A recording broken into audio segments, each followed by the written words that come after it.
Telecom company Vodafone idea एक लंबे समय से मुश्किल दौर से गुजर रही है। ऐसे में कंपनी के लिए एक आशा की किरण नजर आ रही है, लेकिन एक शर्त के साथ। क्या है पूरी खबर, आइए जानते हैं विस्तार से। वोडाफोन आइडिया के एजीआर ड्यूज की मुश्किलों को तो आप जानते ही हैं। ऐसे में इस मामले के जानकार लोगों को कंपनी के लिए एक आशा की किरण नजर आ रही है, बस टर्म्स एंड कंडीशंस अप्लाई के बड़े बड़े नोट के साथ। उन्होंने बताया कि अगर सरकार एडजस्टेड ग्रॉस रेवेन्यू यानी एजीआर के ड्यू अमाउंट में कुछ छूट देती है तो पब्लिक सेक्टर के बैंक कंपनी को लोन देने पर विचार कर सकते हैं। सोर्सेस से मिली जानकारी के मुताबिक इस मामले पर स्थिति साफ होने पर बड़े सरकारी बैंक लोन के लिए आगे आ सकते हैं। अभी फिलहाल कंपनी पर एजीआर बकाया 83,000 करोड़ रुपए से ज्यादा का है, जिसमें से कंपनी ने सरकार से 45,000 करोड़ रुपए के छूट की मांग की है। सरकार इस छूट को मंजूरी के साथ चुकाने का और समय दे दे तो फिर बैंक लोन के लिए भी तैयार हैं।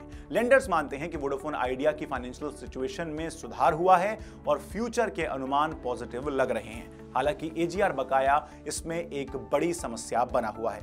मामले की सीधी तौर पर जानकारी रखने वाले एक बैंकर ने बताया कि सरकारी बैंक तो लोन देने के लिए तैयार हो सकते हैं, पर अभी प्राइवेट सेक्टर के बैंक इससे दूरी बनाए हुए हैं। लेकिन सरकार का इस मुद्दे पर क्या सोचना है और क्या सरकार एजीआर के ड्यू अमाउंट में कुछ छूट देने पर कोई विचार कर रही है? मंगलवार को एनडीटीवी प्रॉफिट के साथ टेलीकॉम मंत्री ज्योतिरादित्य सिंधिया ने क्या कहा, आप भी सुनिए। I think the order of the Supreme Court is what we need to stand by. At this point of time, there is no decision on that issue. As far as government is concerned, the Supreme Court has taken a very clear decision that they have said that they will not entertain such pleas.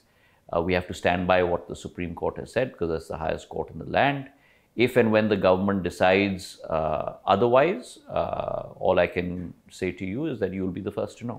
तो Vodafone idea के लिए मुसीबत से बाहर निकलने का रास्ता तो दिख रहा है, लेकिन यह इतना आसान नहीं होगा।